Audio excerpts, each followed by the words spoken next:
Hi friends, welcome to Telugu defence news. India ఒక ఈవెంట్లో కే series కొత్త మిజైల్ గురించి బయటపెట్టింది. ఇక్కడ 4 కే ఫ్యామిలీ మిజైల్స్ని చూడొచ్చు. ఫస్ట్ K-15 మిజైల్ 750 కిలోమీటర్ల రేంజ్ ఉంది. INS అరిహంత్లో డిప్లాయ్ చేశామని ఆల్రెడీ ఇండియా ప్రకటించింది.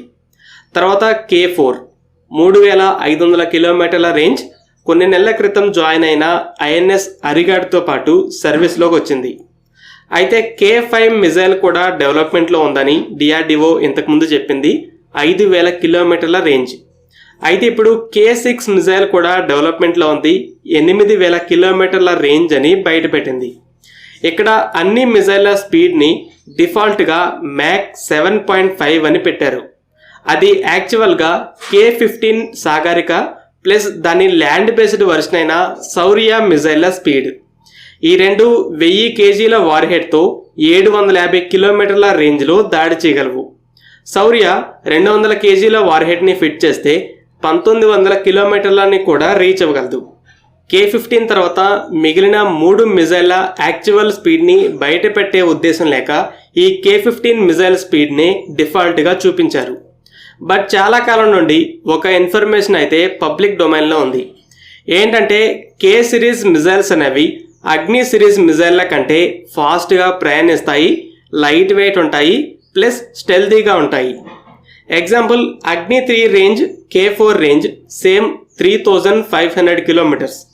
కానీ అగ్ని 3 50 టన్నుల వెయిట్ ఉండి 1.5 టన్స్ న్యూక్లియర్ వార్హెడ్ని క్యారీ చేస్తే K-4 17 టన్నుల వెయిట్ ఉంటుంది, 2.2 టన్నుల న్యూక్లియర్ వార్హెడ్ని క్యారీ చేయగలదని DRDOనే చెప్తుంది. ఇలా K-4 మిజైల్స్ లైట్ వెయిట్ ఉంటాయి. అలాగే K సిరీస్ స్టెల్తియర్ అంటే డిజైన్ని బట్టి కాదు, అగ్ని సిరీస్ కంటే చాలా తక్కువ ఎత్తులో వెళ్తాయని అర్థం. ఎంత తక్కువ ఎత్తులో వెళ్తే శత్రువుల రెడార్స్ అంత తక్కువ దూరంలో గుర్తించగలవు. ఆల్రెడీ K-15 శౌర్యాలు ఎంత తక్కువ ఎత్తులో వెళ్తాయో తెలుసు.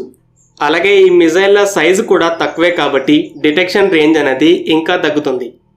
ఓవరాల్ అగ్ని సిరీస్ కన్నా ఫాస్టర్, లైటర్, స్టెల్దియర్గా ఉండే K సిరీస్లో ఇండియా ఇప్పటికే 2 మిజైల్స్ని మోహరించింది.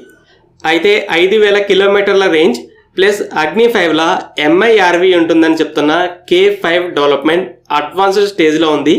ఎప్పుడైనా టెస్ట్ జరగవచ్చు అనుకుంటున్న టైంలో 8000 కిలోమీటర్ల రేంజ్తో K-6 కూడా ఉందని అఫీషియల్గా బయటపెట్టింది.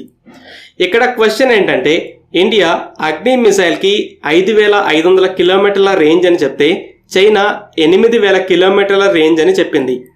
దాని తర్వాత DRDO అగ్ని 5లో స్టీల్ని కార్బన్ మెటీరియల్తో రీప్లేస్ చేసి టెస్ట్ చేసింది. అప్పుడు గవర్నమెంట్కి కావాలంటే 7000 కిలోమీటర్లని కూడా దాటేలా రేంజ్ని పెంచగలమని కూడా చెప్పింది.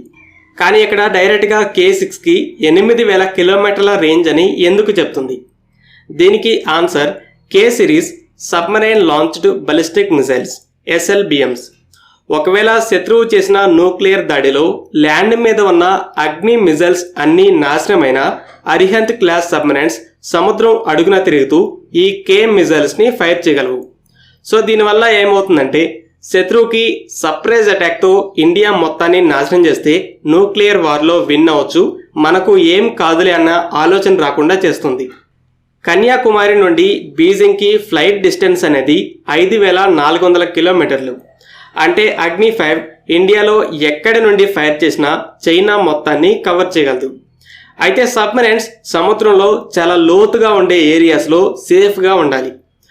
సో 8000 కిలోమీటర్ల SLBM ఎందుకు అని అడిగితే, ఇండియన్ ఓషన్లో ఎక్కడ నుండి లాంచ్ చేసినా చైనా మొత్తాన్ని కవర్ చేసేలా మాకు ఒక SLBM కావాలి, అందుకే ఇదని ఇండియా చెప్పగలదు. ఆల్రెడీ అగ్ని 5 MIRVతో ఒక క్రెడిబుల్ న్యూక్లియర్ డిటరెన్స్ని ఇచ్చింది. అంటే ఈవెన్ స్మాల్ నెంబర్స్లో మిజైల్స్తో చాలా ప్లేసెస్ మీద దాడి చేయొచ్చు. అలాగే అగ్ని 5 మల్టిపుల్ వార్హెడ్స్తో పాటు డెకాయ్స్ని కూడా క్యారీ చేస్తుంది, సో స్టాప్ చేయలేరు. అయితే K-5 బంగాళాఖాతం నుండి ఫైర్ చేస్తే MIRVతో చైనా మొత్తాన్ని కవర్ చేయగలదు. అయితే K-6 ఇండియన్ ఓషన్లో నుండి కూడా హిట్ చేసే సామర్థ్యం ఇస్తుంది. అలాగే చాలా పెద్ద సైజు వార్హెడ్ కూడా ఉండొచ్చు. ప్రజెంట్ ఉన్న 2 న్యూక్లియర్ సబ్మరైన్స్తో పాటు ట్రయల్స్ కన్స్ట్రక్షన్లో ఉన్న మరో 2 upgraded Arihant submarines K-15, K-4 మిజైల్స్ని క్యారీ చేస్తాయి. K-5కి కూడా పాసిబిలిటీ ఉంది. అయితే డబుల్ వెయిట్తో S-5 క్లాస్ సబ్మెరైన్ కూడా డెవలప్మెంట్లో ఉంది. ఈ సబ్మెరైన్స్ పెద్ద సంఖ్యలో K-5, K-6 మిజైల్స్ని క్యారీ చేయగలవు. ఫ్రెండ్స్, ఈ వీడియో మీకు నచ్చినట్లయితే లైక్ చేయండి. అలాగే మరిన్ని ఇంపార్టెంట్ డిఫెన్స్ అప్డేట్స్ కోసం మన ఛానల్ని సబ్స్క్రైబ్ చేసుకోండి.